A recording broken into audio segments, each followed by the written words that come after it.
करें जी। अस्सलाम वालेकुम। कैफे आज के लेक्चर का आगाज़ करते हैं। Lecture number 113।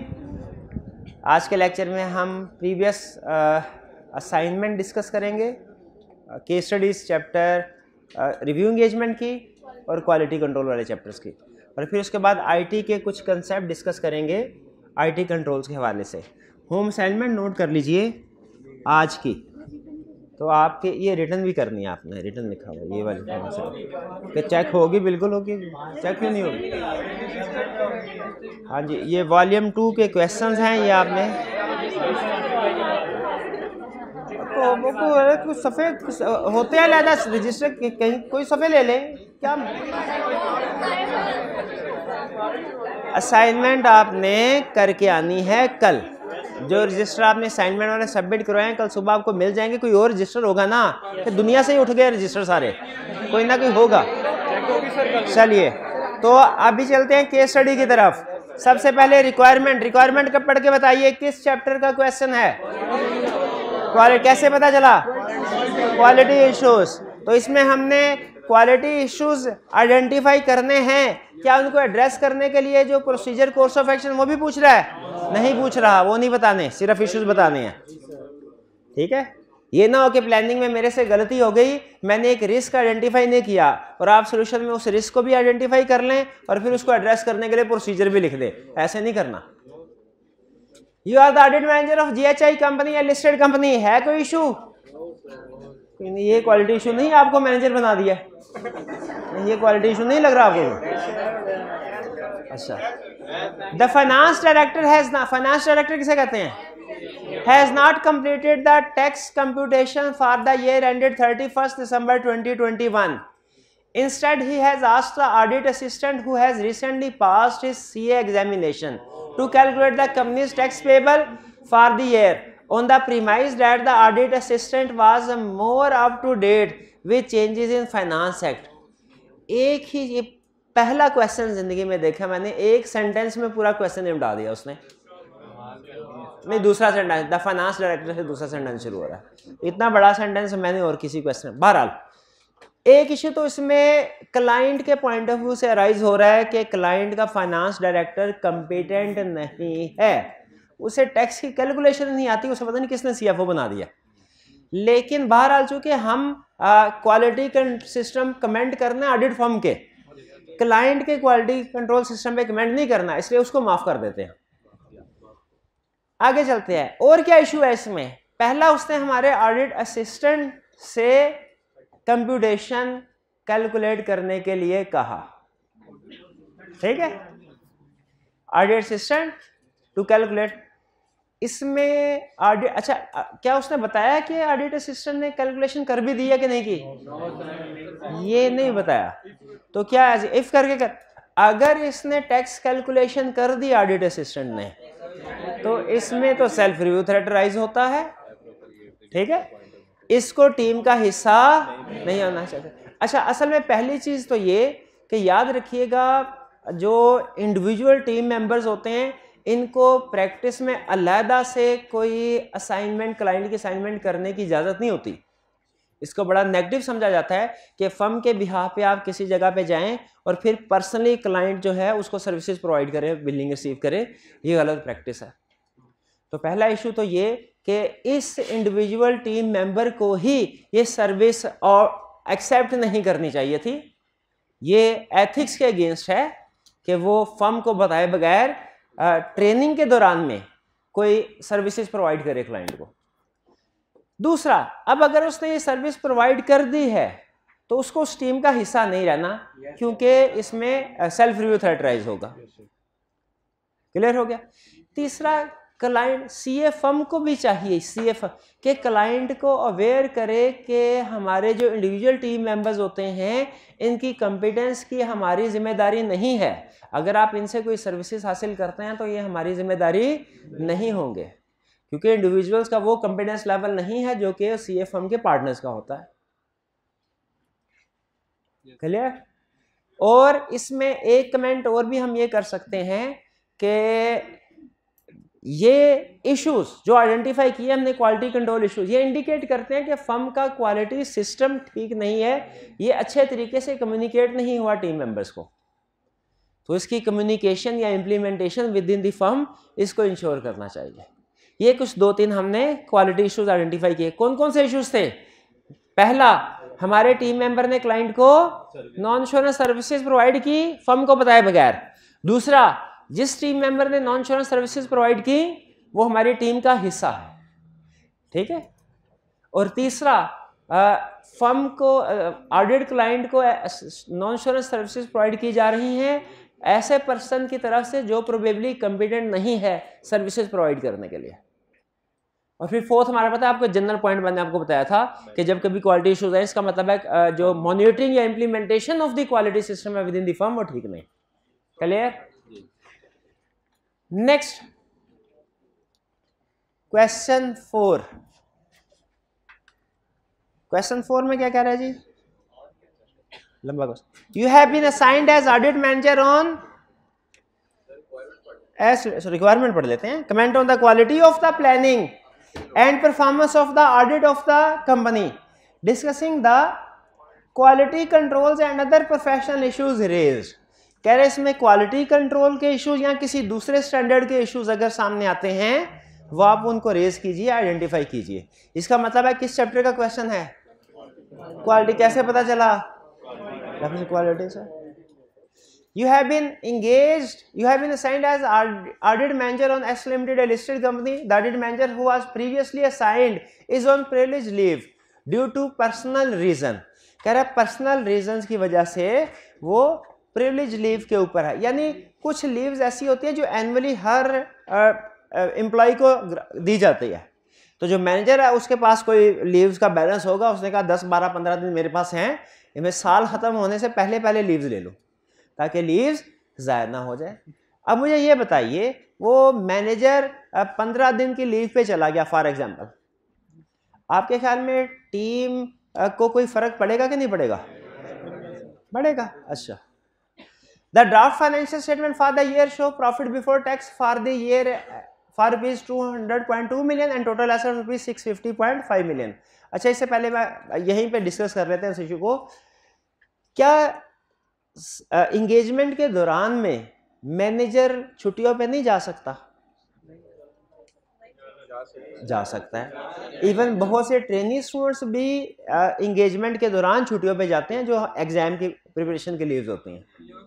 प्रॉब्लम छुट्टियों पे जाने पे नहीं है, प्रॉब्लम इस चीज़ पे है कि पहले से पता हो कि हमारे किस किस टीम मेंबर ने छुट्टी पे जाना है, हम उसका बैकअप प्लान करें। ठीक है, प्रॉब्लम इस चीज़ में। तो अगर प्लानिंग के वक्त इस चीज़ को कंसीडर किया गया था कि 15 दिन के लिए मैनेजर या जितने दिन के लिए भी छुट्टियों पे जा रहा है और इसका कोई बैकअप प्लान करना चाहिए ताकि टीम का काम रुके ना, वरना नेचुरल है कि जब कोई सीनियर ऑफिसर सर पे नहीं होता, मॉनिटरिंग नहीं कर रहा होता, तो कोई भी टीम हो, वो चाहे ऑडिट की हो चाहे क्लाइंट की हो, वो सुस्त पड़ जाती है, गलतियां ज़्यादा हो जाती हैं, काम करने में कोई प्रॉब्लम आए वो गाइडेंस ऑब्टेन नहीं कर पाते। तो इसीलिए छुट्टियां कर इस कोई केस स्टडी में अगर आगे चल के उसने कहा कि किसी अल्टरनेट किसी सूटेबली कॉम्पिटेंट बंदे को बैकअप के तौर पे इंगेज कर दिया गया है तो फिर कोई क्वालिटी कंट्रोल का इशू नहीं है। लेकिन अगर क्वेश्चन में आगे चल के हमें अल्टरनेट बैकअप के बारे में नहीं बताता कि किसी और पर्सन को एलोकेट किया गया इस इंगेजमेंट पे उसकी जगह फिल करने के लिए, तो फिर ये क्वालिटी कंट्रोल इशू होगा कि कुछ दिनों के लिए टीम की सुपरविजन करने के लिए कोई भी बंदा मौजूद नहीं है। हालांकि सुपरविजन करना, इंश्योर करना कि एंगेजमेंट टीम की सुपरविजन हो, ये पार्टनर की रिस्पॉन्सिबिलिटी होती है। Next, the audit supervisor who is a part qualified chartered accountant has shared with you that company has changed its valuation policy from cost to fair value। कोई issue है? Part qualified में issue है।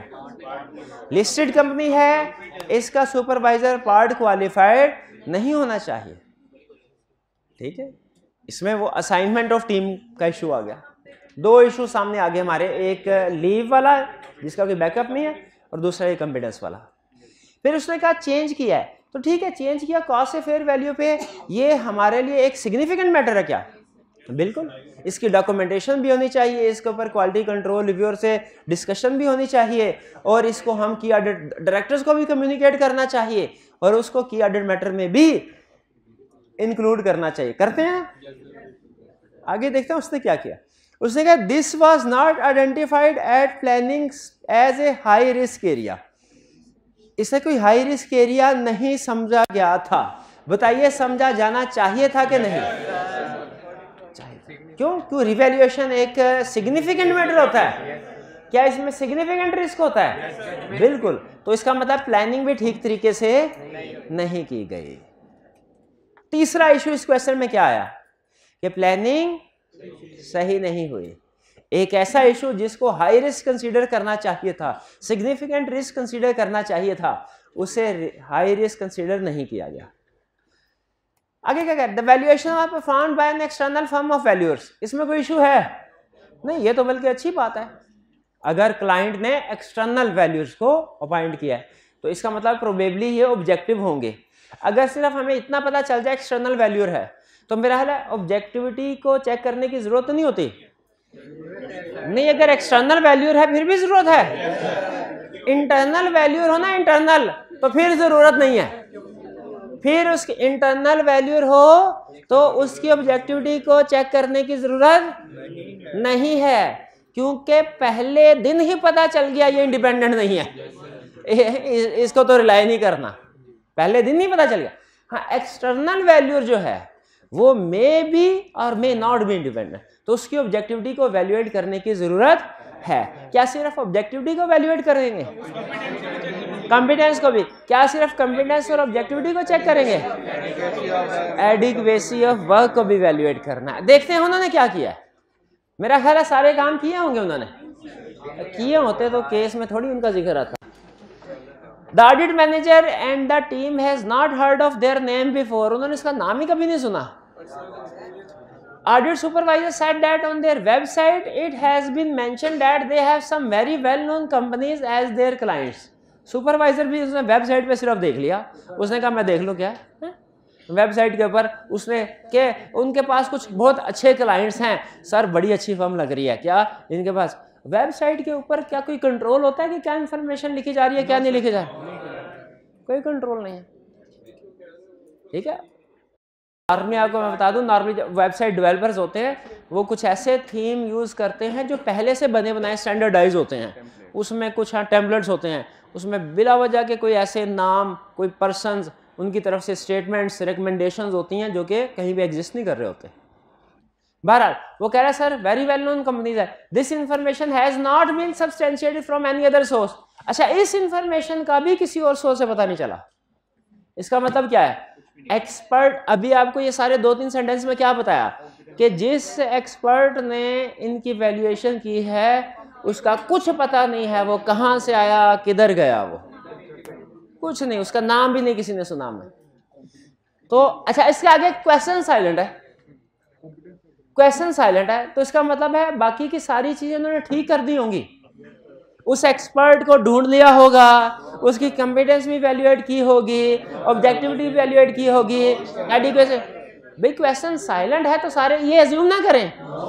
अगर ये सारा काम हुआ होता तो क्वेश्चन में उसने जिक्र क्यों किया उसका? ठीक है, क्वेश्चन में बाज़ औक़ात इंफॉर्मेशन को साइलेंट रखता है, हमारी जजमेंट पे क्वेश्चन डाल देता है कि मैं देखता हूँ स्टूडेंट इसको अच्छा समझते हैं, एज्यूम करते हैं कि प्रोफेशनल स्केप्टिसिज्म की बेस पे कमेंट करते हैं कि ये सर्कमस्टेंसेस किसी गड़बड़ को इंडिकेट कर रही हैं। ऑडिट फर्म को चाहिए कि इस एक्सपर्ट की competence, objectivity, adequacy of work को भी वैल्यूएट करें। प्रोफेशनल इशू का जब वर्ड आएगा तो हम प्रोफेशनल इश्यूज का मतलब है स्टैंडर्ड आईएसए से रिलेटेड, जो किसी आईएसए में डिस्कस हुआ है। जैसे यहाँ पे जो 2 आईएसए का उसने जिक्र किया हुआ है, एक रिस्क असेसमेंट का स्टैंडर्ड जो ये कहता है कि रिस्क असेसमेंट होनी चाहिए और इसने सही रिस्क असेसमेंट नहीं की, और दूसरा एक एक्सपर्ट वाला स्टैंडर्ड। ठीक है, आपके लिए ये जो है ना professional issues, quality control issues, इन सब में कोई फर्क होना जरूरी नहीं है। इनका मतलब यही है कि भाई क्वेश्चन में जहां पे जो भी इशू है ना वो हाईलाइट करो, क्वेश्चन में कहीं पे जो भी इशू है वो हाईलाइट करो। ठीक है, उस बाजू का से इवन अगर सिर्फ वो प्रोफेशनल इश्यूज भी कह देता ना तो हम क्वालिटी के सारे इश्यूज आइडेंटिफाई करते हैं। इशू का लफ्ज आ गया, इशू का लफ्ज हमारे लिए अहम है, प्रोफेशनल है, क्वालिटी है, इससे गर्ज नहीं। क्लियर? इशू डिस्कस, कितने इश्यूज थे? तो दो कह रहे हो, चार कह रहे, बता फिर कौन कौन से? वैल्यूअर के वर्क पे सही काम नहीं ना, वैल्यूअर को वैल्यूएट किया गया ना उसके वर्क की एडिक्वेसी को। एक कॉम्पिटेंस भी हो गया, ठीक है ठीक है, हो गया। पार्ट क्वालिफाइड बंदा था, शाबाश, दो सुपर। कंप्यूटर हो गया यार, कितनी दफा है?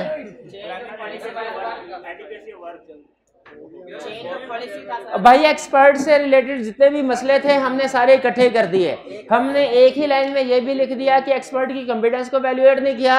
हमने उसी लाइन में ये आगे बता दिया कि हमने उसकी ऑब्जेक्टिविटी को वैल्यूएट नहीं किया। हमने उसी के आगे ये भी बता दिया उसके बाद एडिक्वेसी को, खुदा का खौफ कर आगे चल इससे। वैल्यूएशन वाले एरिया को एक मिनट है जा। सर वो कॉस्ट फेयर वैल्यू पे गया है, उसकी उसने मतलब कि हाई रिस्क एरिया वो हाँ कॉस्ट से रिवैल्यूएशन पे गया है, इसको हाई रिस्क एरिया सेट करना चाहिए था जो उसने नहीं किया। और पार्ट क्वालिफाइड ताजा ताजा ऐसे करके आया मुझे लगता है, एक ही हेडिंग को बार बार बदल के। प्रॉफिट भी दिया हुआ है और लिस्टेड कंपनी का बात भी की हुई है, वो इसलिए ताकि पता चले आपको ये बड़ी कंपनी है, बड़ी कंपनी है। इसमें दो चार बंदों के साथ या आई.कॉम बी.कॉम वाले बंदों के साथ काम नहीं चलना, ये टीम की तादाद भी सफिशिएंट होनी चाहिए, जो सफिशिएंटली एक्सपीरियंस हो, क्वालिफिकेशन भी हो उसकी। इस क्वेश्चन में कोई इशू? नेक्स्ट, ये क्वेश्चन कौन सा है? डिस्क्राइब हाउ द प्रैक्टिशनर, अच्छा प्रैक्टिशनर का वर्ड किस चैप्टर में यूज है? रिव्यू में। Should address the above issue and the implication it may have on the review report of interim financial information. Review report से कंफर्म हो गया review का। इंटरम फाइनेंशियल इंफॉर्मेशन का मतलब क्या है? हाँ ये लगता है 6 महीने। ये देखे ऑडिट तो होता है ना साल का, ठीक है, रिव्यू साल का भी हो सकता है, साल से कम भी। वैसे प्रैक्टिकली ऑडिट भी साल से कम पीरियड का भी हो सकता है कुछ खास सर्कमस्टेंसेस में, लेकिन उसको छोड़ें। हमें इससे क्या इंटरम है कि पूरे साल का रिव्यू है, हमें तो रिव्यू से गर्ज है। रिव्यू एंगेजमेंट है ना, इसके ऊपर रिव्यू एंगेजमेंट के असूल लगेंगे। क्या एड्रेस द अबव इशू, ये भी बताना है कैसे एड्रेस करेगा, यानी प्रोसीजर वगैरह, और इम्प्लीकेशन रिपोर्ट। तो प्रोसीजर वगैरह में तो हम यही बता देंगे कि inquiry, analytical and other review procedure. अगर कोई रिस्क आइडेंटिफाई हो जाए इंक्वायरी या एनालिटिकल प्रोसीजर से, तो बताइए क्या रिव्यू में मजीद प्रोसीजर परफॉर्म कर सकते हैं कि नहीं और फिर वो प्रोसीजर वही होंगे जो ऑडिट के थे।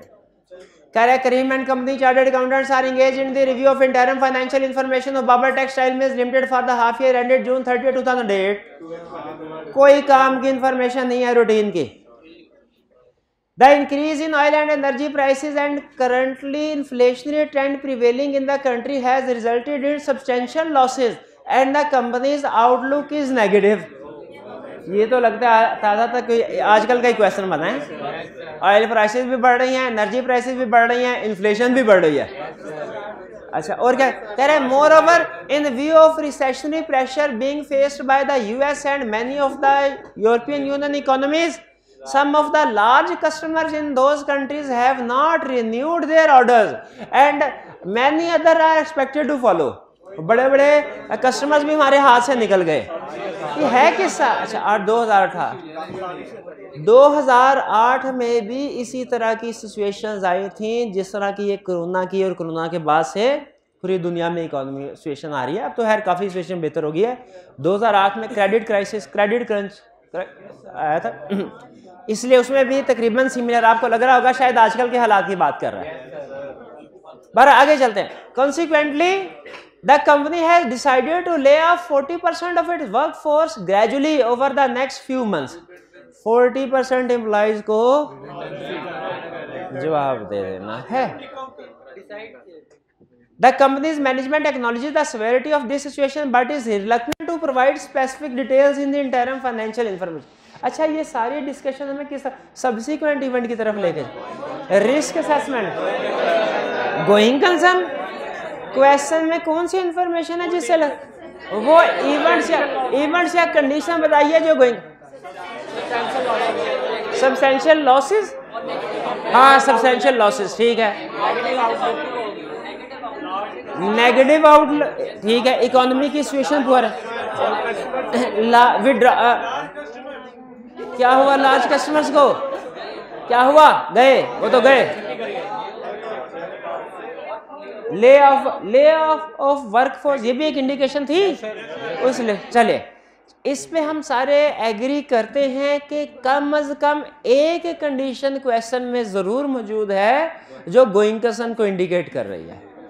हो सकता है सारे स्टूडेंट्स ये चारों कंडीशंस को ना आइडेंटिफाई कर पाए, कम से कम और कुछ भी नहीं ना तो सब्सटेंशियल लॉसेस को तो आपने आइडेंटिफाई कर लिया होगा. इशू है गोइंग तो बता, लेकिन रिव्यू में तो गोइंग कंसर्न को असेस करते ही नहीं है. लिखा हुआ था, प्रोसीजर में लिखा हुआ था गोइंग कंसर्न इशू को एड्रेस करते हैं. ठीक है, कर लेते हैं. इशू सामने आए हैं, अब इसको कैसे एड्रेस करना चाहिए, प्रोसीजर परफॉर्म करके. वो प्रोसीजर यहाँ पे जिक्र होना चाहिए कि नहीं कि इवेंट्स या कंडीशन. अच्छा, कौन से प्रोसीजर, टू आइडेंटिफाई वाले या ऑन कौन से, ऑन आइडेंटिफाई. शाबाश, वो छाप देंगे, आंखें बंद करके सुनाओ. चांस कौन से प्रोसीजर थे, सुनाओ. ये हाल है आपका सेकंड लास्ट डे ऑडिट का, और ये हाल है कुछ चैप्टर 4 के गोइंग कंसर्न के प्रोसीजर नहीं है. क्या प्रोसीजर है, क्या प्रोसीजर है. हाँ, फ्यूचर प्लान डिस्कस करेंगे मैनेजमेंट के साथ. सर अब मुस्तकबिल में क्या इरादा है आपका, और चलें एक जवाब दे दिया, ये भी बहुत है, और दूसरा आप जवाब दीजिए. फिजिकल इंस्पेक्शन करेंगे एसेट, फिजिबिलिटी देखेंगे. किसकी फिजिबिलिटी, बिजनेस की फिजिबिलिटी.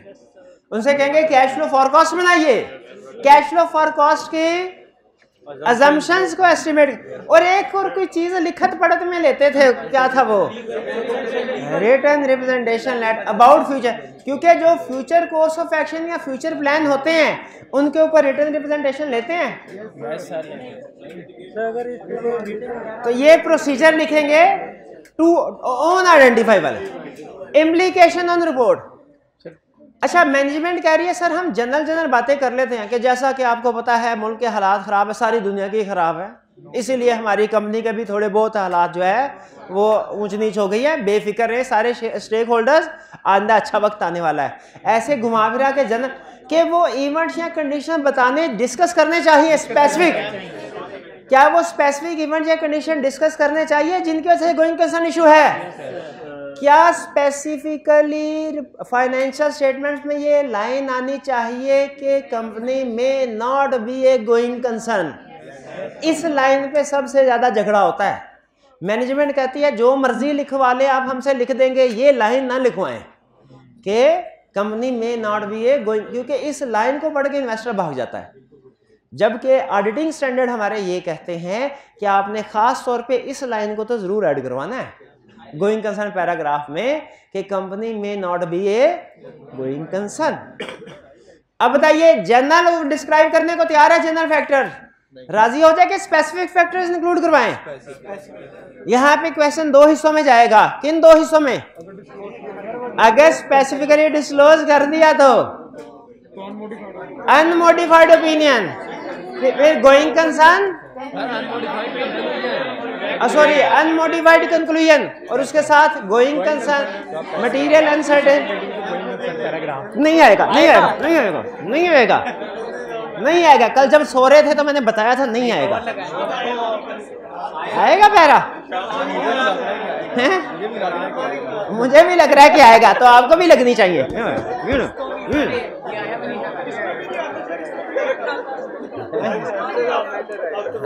अब तो बिल्कुल भी नहीं आएगा।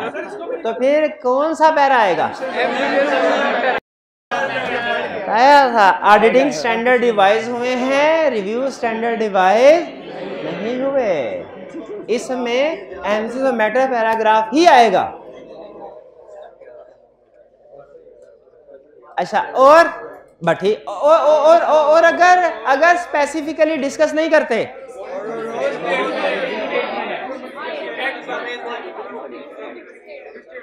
शाबाश। तो क्या होगा? क्या होगा अगर मैनेजमेंट स्पेसिफिकली डिस्कस नहीं करती? तो मॉडिफाइड ओपिनियन, ये मिस स्टेटमेंट होगी। मैनेजमेंट करेक्ट नहीं करती तो मॉडिफाइड ओपिनियन, हाँ मॉडिफाइड कंक्लूजन। हाँ शाबाश शाबाश। अगर इफेक्ट मटेरियल है तो क्वालिटी। मैंने मॉडिफाइड का वर्ड एग्जाम में लिखने से सख्ती से मना किया हुआ आपको। बोलने चालने में बाज का जल्दी में मॉडिफाइड का वर्ड यूज करते तो हम मना किया आपको। If effect is material, qualified conclusion. If effect is pervasive, adverse conclusion. Auditor shall also explain nature of misstatement in basis for adverse conclusion paragraph. Practitioner. ठीक है, क्वेश्चन वन क्लियर हो गया जी। अब जो अगला क्वेश्चन है इस पे तो उसने रिपोर्टिंग इम्प्लीकेशन के ऊपर क्वेश्चन पूछा था ना, रिव्यू की रिपोर्ट के ऊपर। हमने रिपोर्ट भी पढ़ी थी, लेकिन ज्यादा फोकस उसका प्रोसीजर के ऊपर होता है, आपको पता है। रिपोर्टेशन के क्वेश्चन में ज्यादातर तो ये नेक्स्ट क्वेश्चन प्रोसीजर का है, जिसमें आपसे ये कंसेप्ट टेस्ट करना चाह रहा है कि क्या आपको पता है कि ऑडिट के प्रोसीजर और रिव्यू के प्रोसीजर में क्या फर्क होता है? क्या फर्क होता है? प्रोसीजर कम होते हैं, इसमें लिमिटेड प्रोसीजर होते हैं। लिमिटेड प्रोसीजर से क्या मुराद है? कौन से होते हैं? Inquiry, analytical and other. यानी और कौन से प्रोसीजर नॉर्मली नहीं होते? टेस्ट ऑफ कंट्रोल और टेस्ट ऑफ डिटेल। याद रखें, अगर इंक्वायरी और एनालिटिकल प्रोसीजर से तसल्ली हो जाए और कुछ दूसरे जैसे गोइंग कंसर्न पे पूछ लें, सब्सिक्वेंट इवेंट पर, तो फिर कोई प्रोसीजर मजीद परफॉर्म नहीं करने। लेकिन अगर इंक्वायरी और एनालिटिकल प्रोसीजर से फर्दर इशू सामने आए तो याद रखें फिर वो सारे, क्योंकि अब इशू सामने आ गए है ना, अब तो आंखें बंद नहीं कर सकते, अब वो सारे प्रोसीजर परफॉर्म करने पड़ेंगे। जैसे गोइंग कंसर्न वाले एग्जांपल सामने आए, नॉर्मली हम क्लाइंट से पूछते हैं इंक्वायरी और एनालिटिकल प्रोसीजर से, और कोई गोइंग कंसर्न का इशू सामने नहीं आता, तो हम जो प्रोसीजर ऑडिट में पढ़े थे ना, टू आइडेंटिफाई वाले प्रोसीजर, वो परफॉर्म नहीं करते। रिव्यू में going concern indicators, going concern issues identify करने वाले प्रोसीजर परफॉर्म, लेकिन अगर वो आपको याद है वो 5-6 प्रोसीजर थे जिसमें वो इंटरम फाइनेंशियल रिपोर्ट्स को पढ़ना था, बोर्ड ऑफ डायरेक्टर्स के मिनट्स को पढ़ना था, मिनट्स ऑफ द, हाँ जी बिल्कुल, वो इंस्पेक्शन में आता है, इंस्पेक्शन में वो टेस्ट ऑफ डिटेल में चले जाता है वो प्रोसीजर। तो हम रिव्यू में ये प्रोसीजर परफॉर्म नहीं करते, लेकिन अगर क्लाइंट खुद से हमें बता दे या हमें पता चल जाए तो फिर इसको इग्नोर भी नहीं करते और फर्दर प्रोसीजर परफॉर्म करने होते हैं। ये ज़हन में रखिएगा। नॉर्मली सिर्फ inquiry, analytical and other review procedure perform करते हैं, test of control, test of detail perform, लेकिन अगर कोई रिस्क सामने आ जाए, इशू सामने आ जाए, उसको एड्रेस करने के लिए कर सकते हैं। कह रहे you are the audit engagement partner of a list as requirement, discuss the above issues and their implication on your report. हाँ ये तो पता चल गया मुझे, ऑडिट का क्वेश्चन है, ऑडिट चैप्टर 4 का क्वेश्चन है ऑडिट रिपोर्ट का। हाँ रिपोर्ट दो, अब हमें पता चला रिपोर्ट दो है, पहले नहीं पता था, एक हफ्ता पहले तक नहीं पता था। तो क्वेश्चन में क्या हमें कहीं बताएगा कि रिव्यू रिपोर्ट की बात हो रही है कि ऑडिट की? बिल्कुल बताएगा। You are the audit engagement partner of a listed company steel limited, the firm is currently in the process of completing limited scope review of SL's interim financial statements. दो चीजों से पता चल गया रिव्यू है। एक उसने लिमिटेड स्कोप रिव्यू का लफ्ज ऐड कर दिया, इंटरिम फाइनेंशियल स्टेटमेंट। शुरू में ऑडिट एंगेजमेंट पार्टनर का लफ्ज यूज किया। ये असल में ना प्रैक्टिकली अगर किसी कंपनी ने रिव्यू करवाना हो ना तो वो अपने ऑडिट भी करवा रही हो वो, तो वो अपने ऑडिट फर्म से कहते हैं सर आप भी रिव्यू ही करते हैं, रिव्यू करते हैं। हमारी फर्म के एक क्लाइंट थे, वो हर 6 महीने बाद ऑडिट भी करवाते थे और साल बाद रिव्यू भी। उनके टर्म्स ऑफ एंगेजमेंट में ऑडिट एंगेजमेंट की टर्म्स भी थी और रिव्यू की टर्म्स की एंगेजमेंट भी। बताइए क्या इसकी इजाजत है? एक ही एंगेजमेंट लेटर में ऑडिट एंगेजमेंट की टर्म्स भी हो, रिव्यू की भी? बिल्कुल इजाजत है, वो हमने स्टडी किया था। एनी अदर एंगेजमेंट अलग-अलग भी कर सकते हैं, इकट्ठे भी कर सकते हैं। आगे चलते हैं। For the year ended December 31, the audit team has recently concluded their work with following findings for your decision. अब आए हैं इश्यूज, काम की बात तो अब आई है। करे inventory is a significant item of the balance sheet but the practitioner was not asked to attend the stock count at the end of the period. Consequently, audit team relied on the count communicated by the management.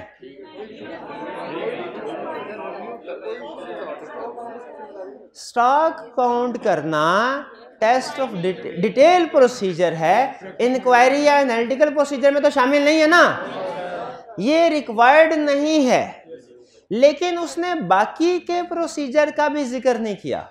तो हम कहेंगे अगर inquiry and analytical procedure perform हो चुके हैं और उनमें कोई इशू सामने नहीं आया तो फिर एविडेंस ऑब्टेन हो गया, स्टॉक काउंट करना लाजमी नहीं है। स्टॉक काउंट करना लाजमी नहीं है भैया पास इफ के साथ। क्योंकि इफ क्यों लिखा? क्योंकि उसने हमें इंक्वायरी एंड एनालिटिकल प्रोसीजर के बारे में नहीं बताया कि वो भी परफॉर्म हो गए हैं कि नहीं हो गए।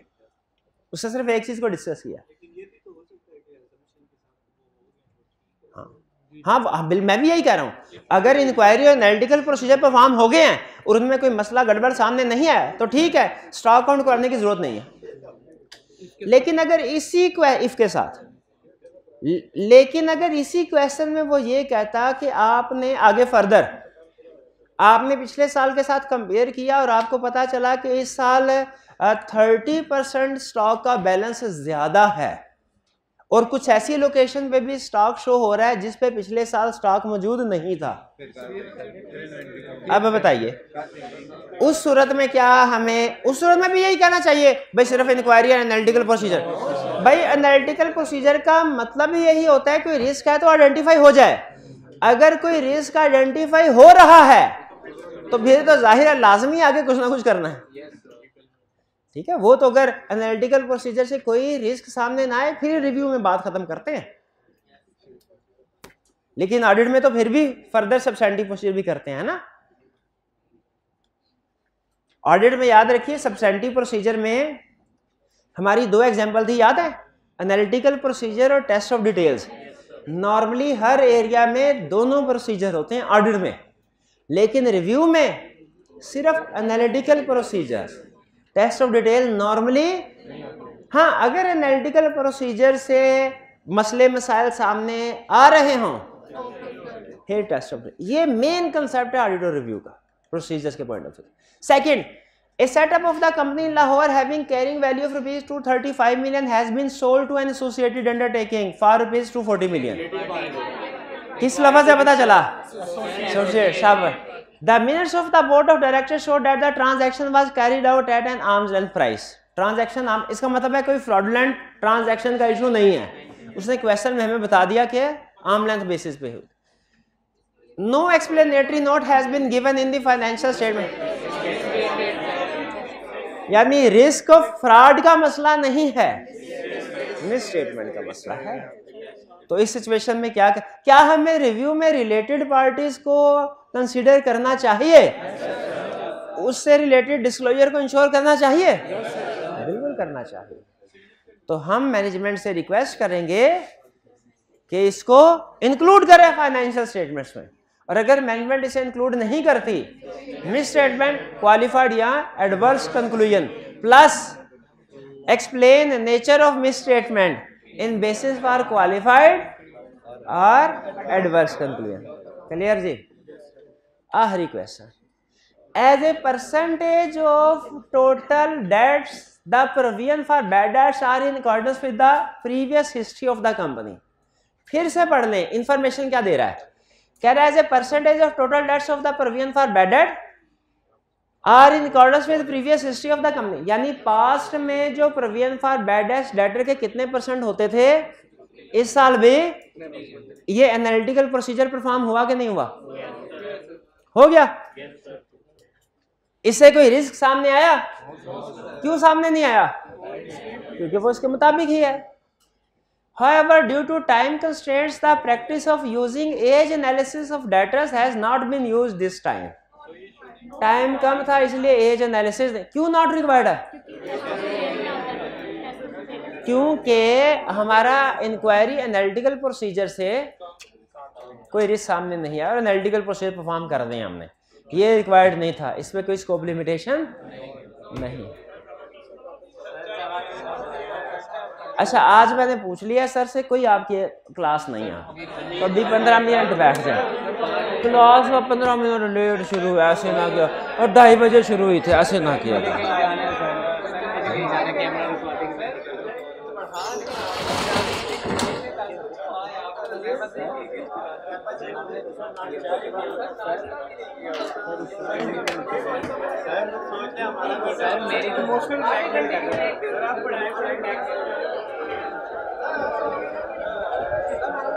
बीस से 25 मिनट में ये देखे मैटर है कितना।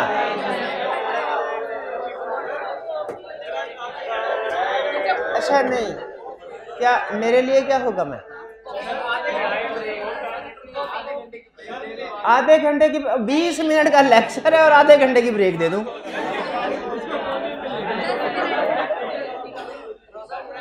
अटेंटिव होके जरा सुन ले, आईटी से रिलेटेड डिस्कशन। अच्छा, सुबह हमने आईटी पढ़ी और अब दोपहर को आईटी पढ़ने जा रहे हैं, दोनों में फर्क क्या भला? ये फर्क सुन ले, ये सबसे अहम। हमारे चैप्टर 13 के 2 पार्ट्स हैं, पार्ट ए और पार्ट बी। दोनों में सबसे बड़ा फर्क बता रहा हूं आपको। पार्ट बी था ऑडिटर के पॉइंट ऑफ व्यू से, पार्ट ए है मैनेजमेंट के पॉइंट ऑफ व्यू से। पार्ट ए रिलेट करता है कंट्रोल्स और टाइप्स ऑफ कंट्रोल, और ये कंट्रोल और टाइप्स ऑफ कंट्रोल कौन इंप्लीमेंट कर रहा होता है? मैनेजमेंट। और पार्ट बी रिलेट करता था टेस्ट ऑफ कंट्रोल और सब्सटेंटिव प्रोसीजर से। वाई तो फर्क समझ आया? 2 पार्ट्स, पार्ट ए। अच्छा, तो इसका मतलब है आज के लेक्चर में, और सारा आज नहीं, इतनी हिम्मत नहीं है हम में कि इतना सारा दिन पढ़ के अभी नहीं, थोड़ा सा आज के लेक्चर में और कल के लेक्चर जो आएंगे हैं, जो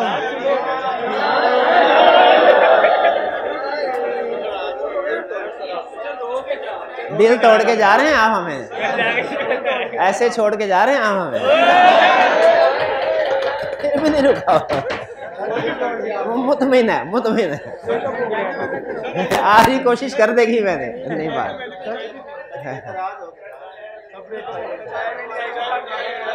चाहे कल इंशाल्लाह कल के लेक्चर में। अब भाईजान ये इन्होंने चाय रेंज नहीं किया, इनको चाय के साथ साथ कोई समोसे का जुर्माना भी डालते हैं।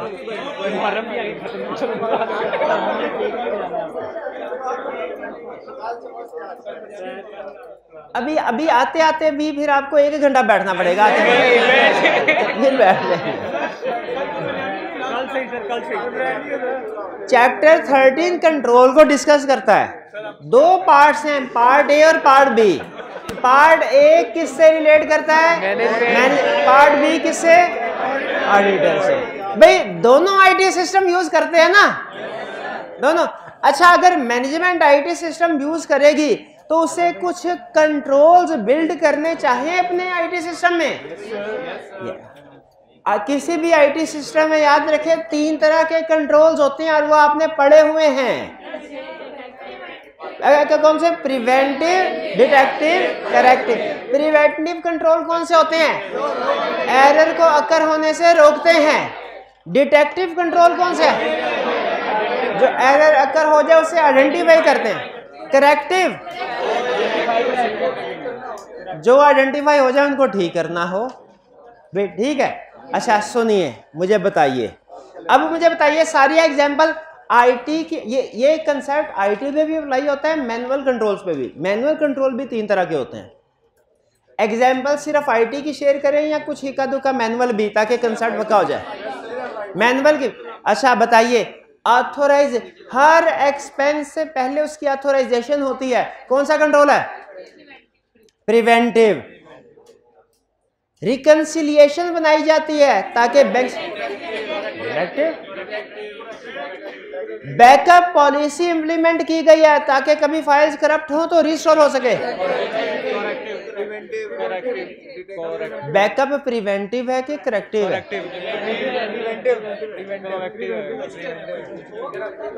क्या डाटा को बैकअप करें तो ये वायरस आने से रोकेगा? वायरस आने से नहीं रोकेगा। बैकअप करेक्टिव कंट्रोल है। एंटीवायरस इंस्टॉल करना प्रिवेंटिव है। शाबाश। तो अब ये देखिए, अच्छा एक्सेस कंट्रोल्स इंप्लीमेंट करना, एक्सेस कंट्रोल से क्या मुराद है? कि किसी चीज रिस्ट्रिक्ट करना, अनऑथोराइज पर्सन हमारे किसी चीज के करीब ना बन।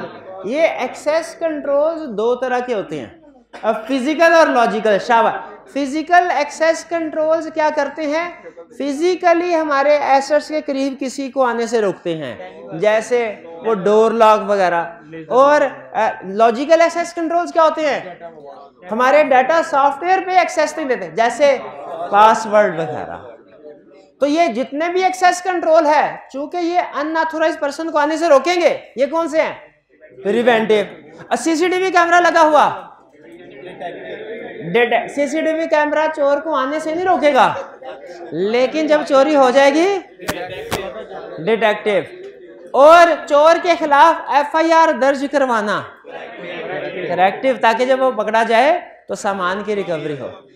ऑर्गेनाइजेशन में जो डिसिप्लिनरी मैकेनिज्म होता है, डिसिप्लिन को इम्प्लीमेंट किया जाता है, ये करेक्टिव कंट्रोल होता है। अच्छा करेक्टिव।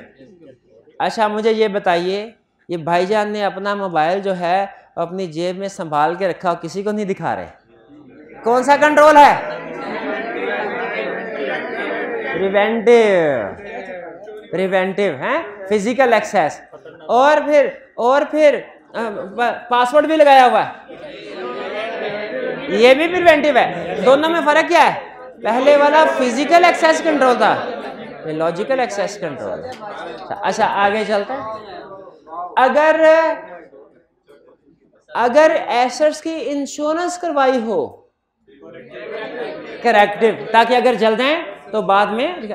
ये मैनुअल कंट्रोल आईटी की एग्जांपल है, लेकिन मिक्स करके कंसेप्ट समझा रहा हूं, आईटी की एग्जांपल भी और मैनुअल कंट्रोल की एग्जांपल भी।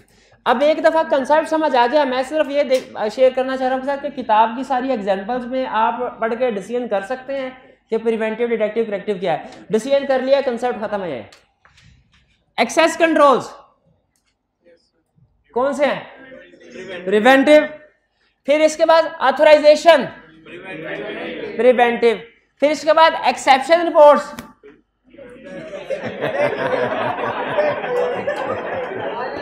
इतना आसान नहीं आई क्या?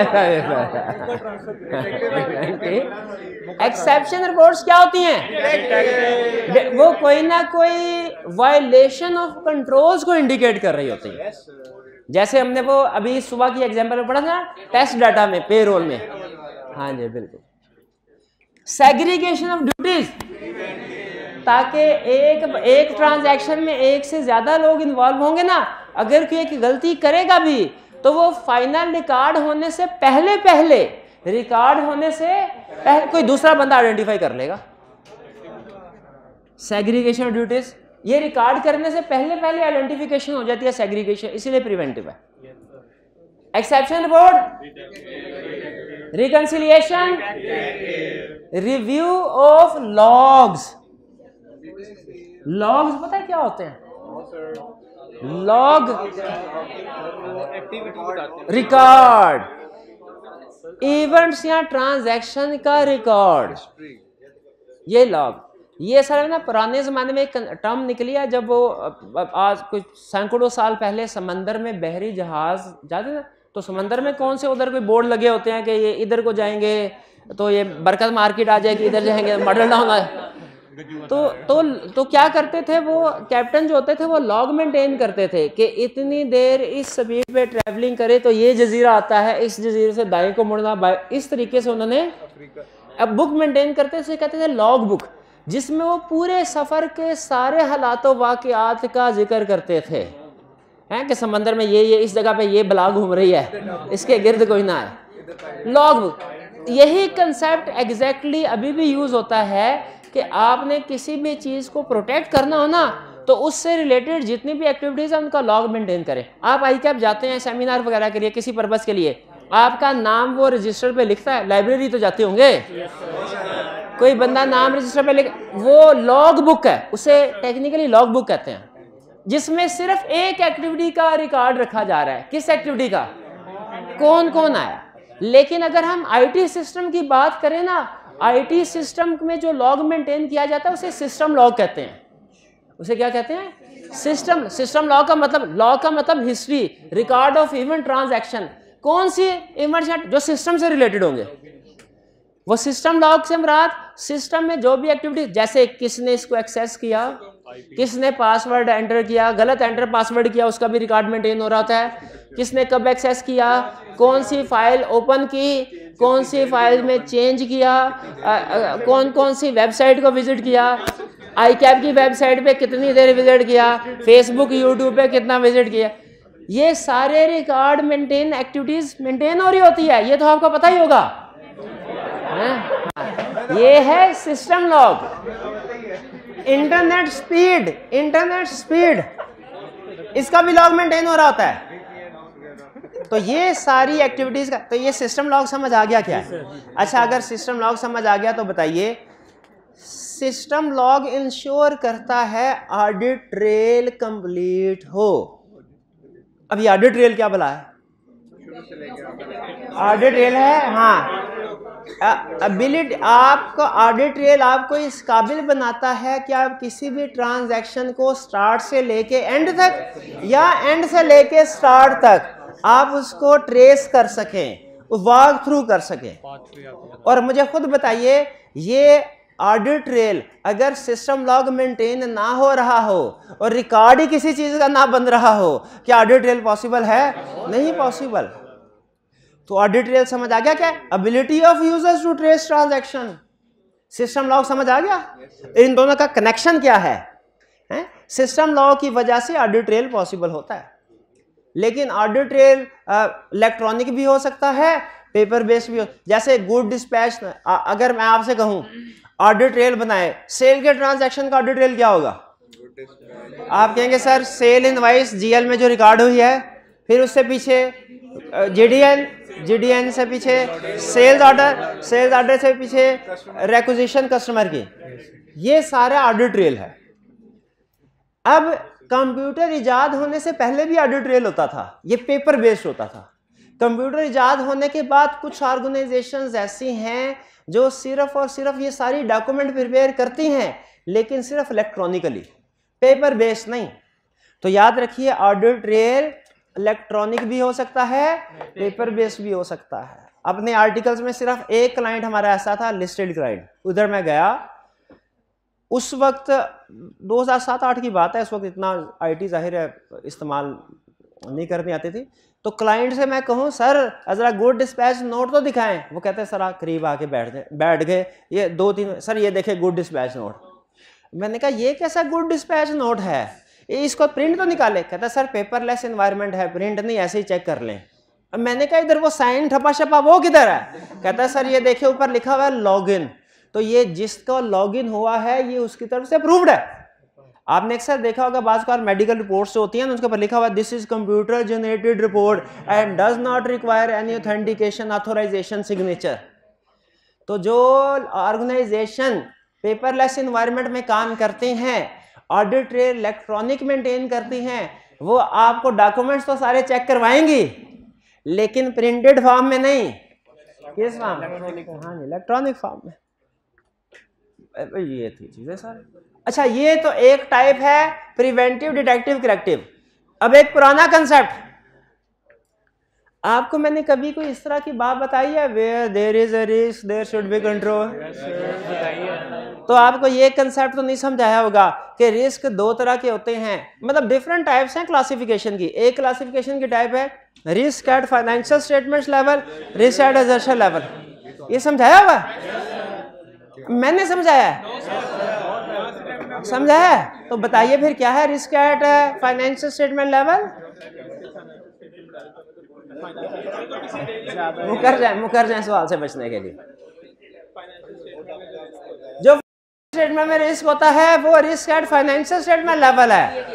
हाँ, और जो गाड़ी खराब होने का रिस्क होता है वो रिस्क अल्लाह के बंदे, दोनों रिस्क फाइनेंशियल स्टेटमेंट में होते हैं। फाइनेंशियल स्टेटमेंट के अलावा किस चीज में हम रिस्क असेस करते हैं? बड़ा नाम से अंदाजा लगाया है, जजमेंट लगाई है। Risk at financial statement level financial statement में होगा, रिस्क एट असर्शन लेवल से। दोनों रिस्क फाइनेंशियल फर्क फाइनेंशियल स्टेटमेंट या असर्शन नहीं, फर्क लेवल का। लेवल, लफ्ज लेवल पे गौर कीजिए। फाइनेंशियल स्टेटमेंट लेवल,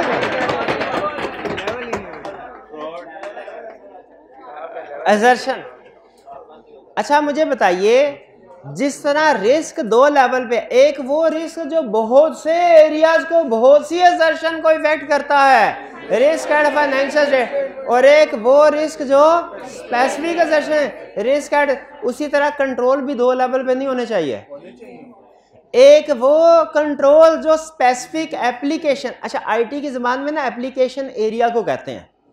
तो अगर मैं कहूँ ना सेल्स एप्लीकेशन तो सेल्स एरिया, और अगर मैं कहूँ इन्वेंट्री एप्लीकेशन, इन्वेंट्री।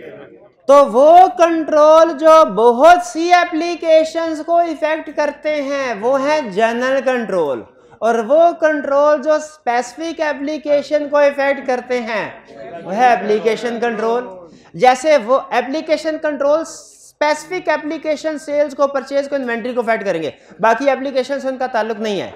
और जनरल कंट्रोल सारी एप्लीकेशन को इफेक्ट कर रहे होते हैं।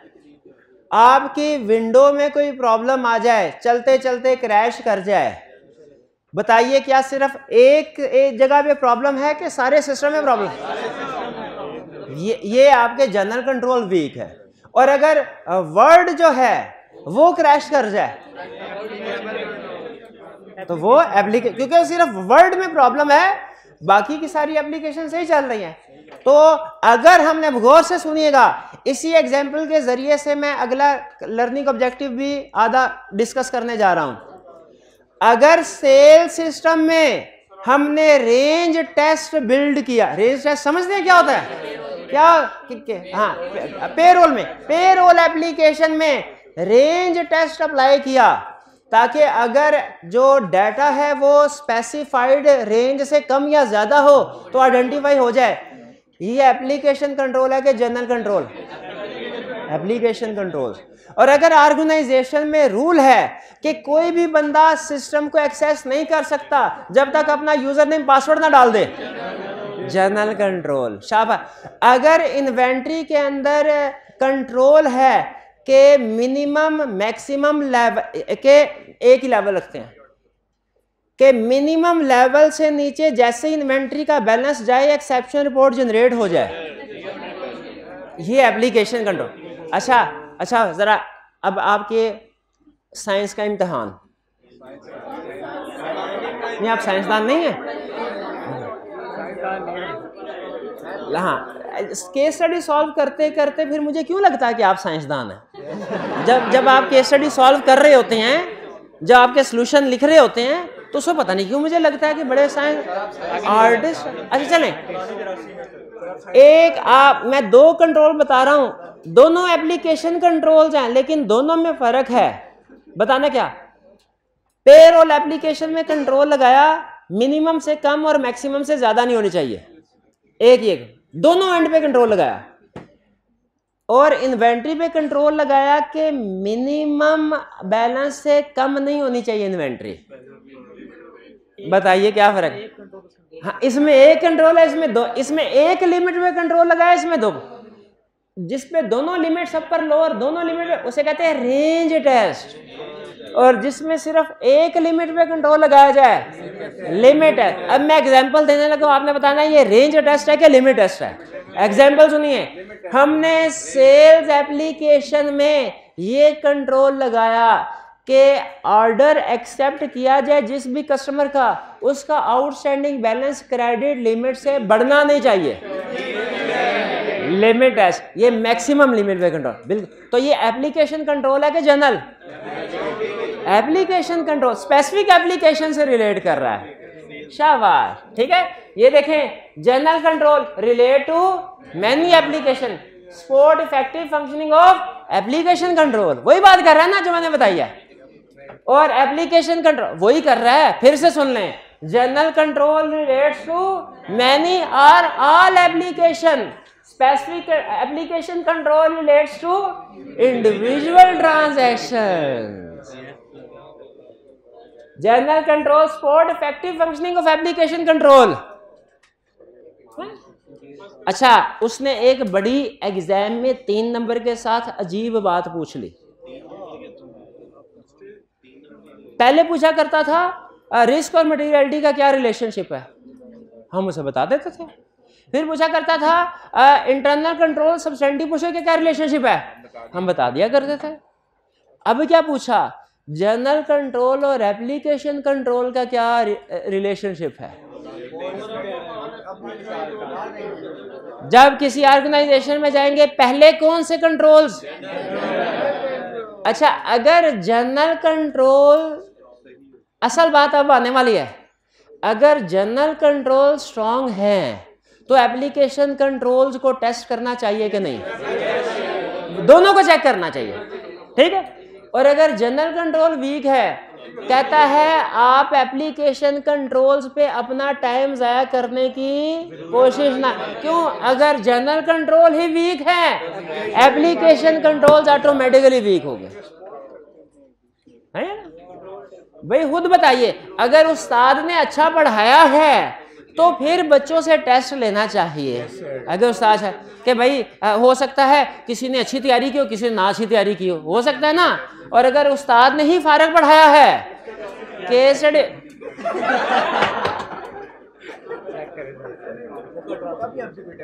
अच्छा 2 रिस्क होते हैं, एक होता है ओवर ऑडिटिंग का, एक अंडर ऑडिटिंग का। एक एफिशिएंसी को इफेक्ट करता है कि ये पढ़ाया था ना सैम्पलिंग में, बताइए कौन सा रिस्क ज्यादा डेंजरस है, अंडर ऑडिटिंग का। शाबाश। तो 6 दिन, कल का दिन मिला, आने वाला दिन मिला के 6 दिन हो जाएंगे, 6 दिन ज्यादा पढ़ा दिया और 1 महीना पहले सिलेबस कंप्लीट करवा दिया, नहीं दोनों ही गलत हैं, लेकिन ज्यादा रिस्क किसमें है।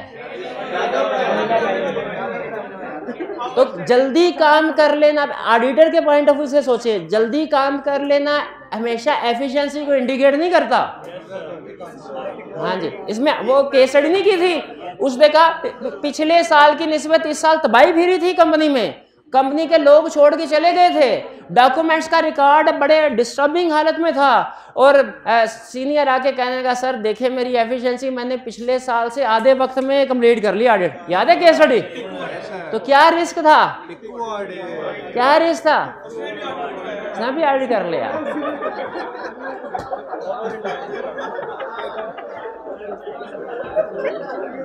हमें क्लाइंट, हमारे क्लाइंट, चले एक और रियल केस सुनिए। आप सीनियर हैं, आप सीनियर हैं, काम कर रहे हैं, जूनियर भी कोई क्रिटिकल सी शीट बना रहा है और बड़ी देर सुबह से लगे काम कर रहे हैं। एक ये सच्चा वाकया आपको सुना रहा हूँ, एकदम लाइट चली गई, सीनियर ने घबरा के परेशान होके पूछा जूनियर से, वो काम सेव किया था ना। जूनियर ने रिलैक्स होके कहा, और सर फिक्र ना करें मैंने तो 1 घंटा पहले ही सेव कर लिया था। है तो 1 घंटा पहले सेव कर ले, इसका मतलब क्या हुआ भाई, पिछले 1 घंटे का काम तो गए हो, हैं वो तो गए। हाँ तो याद रखें बहुत जल्दी काम कर लेना, ये भी ऑडिटर बन के सोचे, प्रोफेशनल स्केप्टिसिज्म, बहुत जल्दी काम कर लिया तो मतलब लगता है पूरा काम नहीं किया। एक्स्ट्रा लेक्चर आ जाके ये 6 दिन ही, ठीक है ठीक है। सिर्फ 5 मिनट। इन 5 मिनट में अगर कोई नई चीज पढ़ाऊंगा ना तो फौरन उठ के चले जाइएगा। सिर्फ लिंक करवाना, लिंक तो करवाने दें।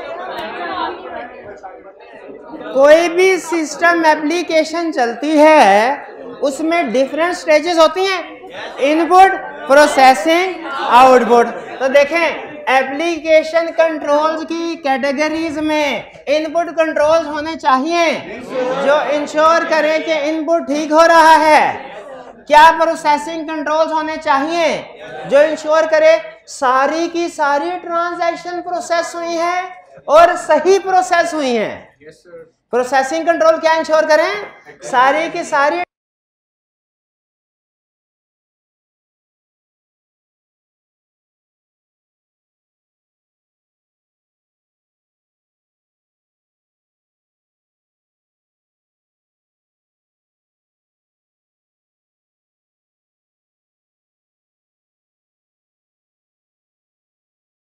कंप्लीट कॉन्फिडेंशियल रिपोर्ट सारी, चाहे वो सैलरी की रिपोर्ट हो, चाहे आपके मेडिकल टेस्ट की रिपोर्ट हो,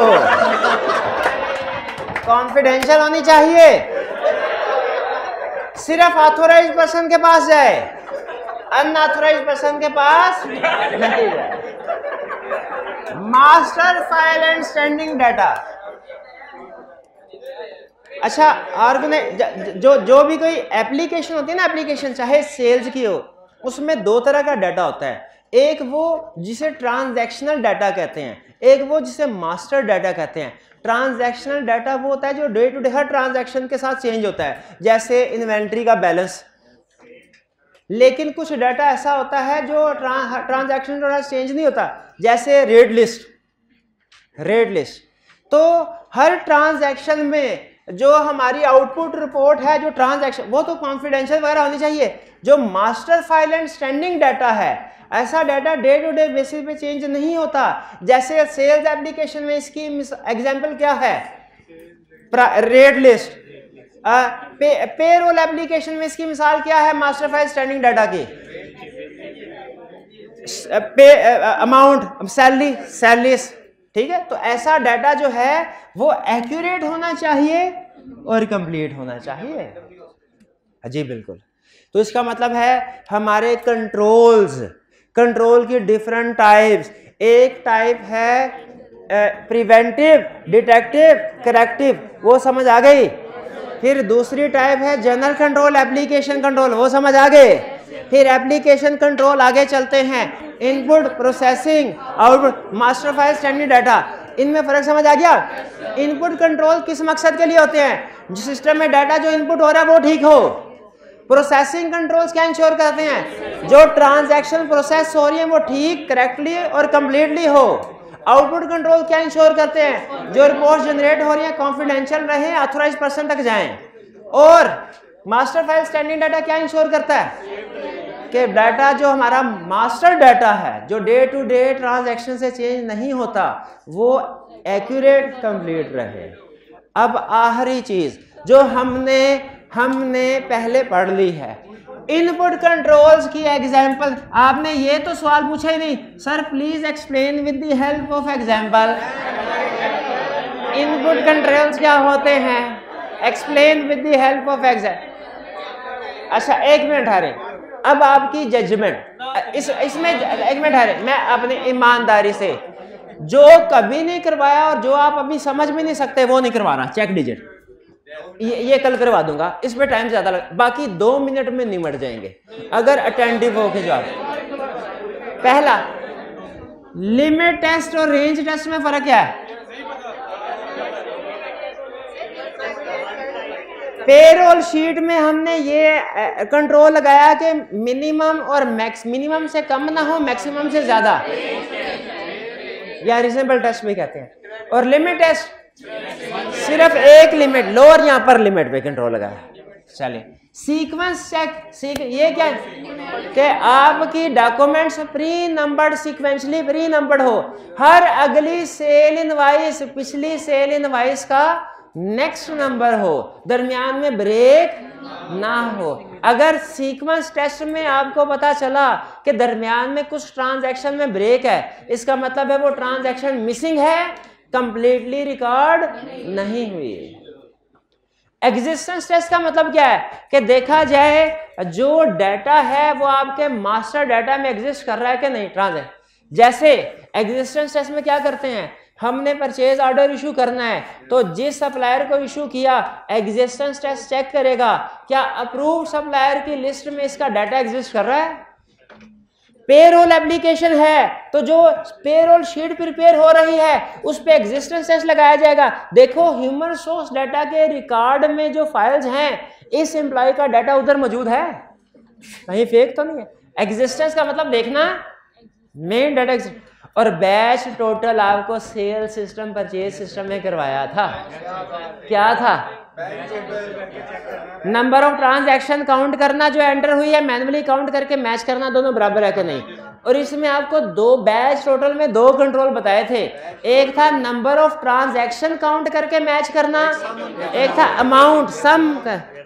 नंबर ऑफ ट्रांजैक्शन को मैच करने को ये बैच टोटल की एक टाइप है, ट्रांजैक्शन काउंट कहा था, और अमाउंट्स को टोटल करके कंट्रोल टोटल।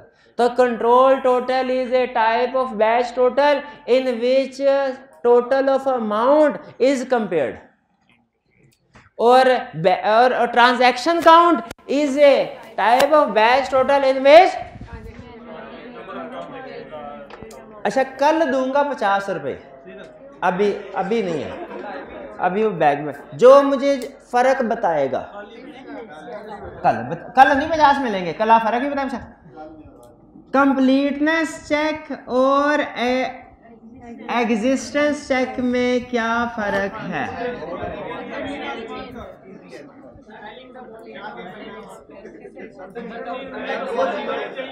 बताइए।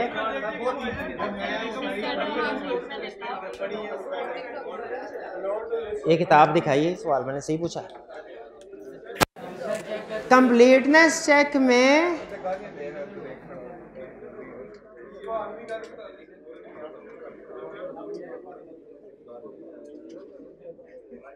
हाँ, सीक्वेंस टेस्ट में कंप्लीटनेस में और सीक्वेंस टेस्ट में क्या फर्क है? अच्छा आई कैप की केस स्टडी के मुताबिक सवाल पूछूं आपसे। आई कैप की केस स्टडी आपको बता, ऑर्गेनाइजेशन में GRN सीक्वेंशली प्री नंबर्ड बनती है, ये कंट्रोल था। कुछ GRN मिसिंग है और ये टाइमली आइडेंटिफाई नहीं हो सकी। कौन सा कंट्रोल मिसिंग है?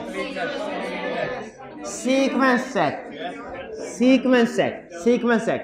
अच्छा दूसरा, GRN के अंदर लिखा हुआ है कि इसमें डिफरेंट कॉलम है, डेट का, सप्लायर का, कौन से परचेज ऑर्डर के अगेंस्ट सप्लाई आई है और क्वांटिटी क्या है। लेकिन उसमें कंट्रोल ये था कि सारी फील्ड्स पूरी होंगी तो GRN प्रोसेस होगा, वरना नहीं। उसमें परचेज ऑर्डर वाली फील्ड मिसिंग फिल नहीं हुई थी, लेकिन उसके बावजूद GRN प्रोसेस हो गया। ये कंप्लीटनेस है। कंप्लीटनेस का ताल्लुक है एक ही फॉर्म के अंदर डिफरेंट फील्ड से कि वो कंप्लीटली फॉर्म फिल हुआ है कि नहीं। और सीक्वेंस का ताल्लुक है ट्रांजैक्शन से। अगर कोई एक पूरी की पूरी ट्रांजैक्शन ही गायब है, सीक्वेंस ट्रांजैक्शन सारी मौजूद है, उसके अंदर कोई रिक्वायर्ड फील्ड इंफॉर्मेशन नहीं थी। डुप्लीकेशन चेक, कभी एक्सेल पे काम करते हुए आपको लगा अभी 2-3 लफ्ज ही टाइप किए हैं और बाकी के उसने दोबारा खुद से हाईलाइट कर दिए। डुप्लीकेशन चेक इंश्योर करने के लिए कि कोई ट्रांजैक्शन उसी नंबर की दोबारा रिकॉर्ड। खुद बताइए ये सारी चीजें पहले पढ़ी हुई थी कि नहीं? और कुछ भी नहीं पढ़ाना, सिर्फ ये बता दूं कि कल क्या पढ़ाना ये तो बताने दें। आखिरी 1 मिनट में सिर्फ ये बताना है कि आज पढ़ा क्या और कल क्या पढ़ाना है। आज पढ़ा हमने टाइप्स ऑफ कंट्रोल्स, उसमें एक टाइप पढ़ी प्रिवेंटिव, डिटेक्टिव, करेक्टिव कंट्रोल्स, फिर एक टाइप पढ़ी जनरल कंट्रोल, एप्लीकेशन कंट्रोल। आपने बताना है कि कौन सी चीज रह गई है। फिर से सुन लें, आज हमने प्रिवेंटिव, डिटेक्टिव, करेक्टिव कंट्रोल्स पढ़े, उसके बाद जनरल कंट्रोल, एप्लीकेशन कंट्रोल्स पढ़े, फिर उसके बाद एप्लीकेशन कंट्रोल्स की types, input, processing, output, master file, standing data पढ़ा, और फिर इनपुट कंट्रोल की 7-8 एग्जांपल्स पढ़ी। 7। बताइए कौन सी कंट्रोल्स में कौन सी चीज नहीं पढ़ी जो कल पढ़नी है?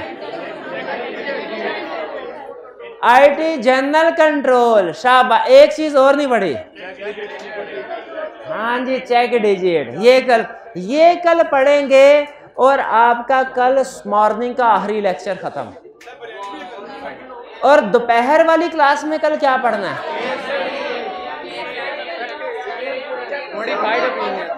मॉडिफाइड ओपिनियन की ड्राफ्टिंग, शाबाश, मॉडिफाइड। चलिए, अरबियन प्लान इंशाल्लाह कल क्लास में डिस्ट्रीब्यूट होगा, कल क्लास में करेंगे। आज का लेक्चर यहाँ पे खत्म करते हैं। अल्लाह हाफिज।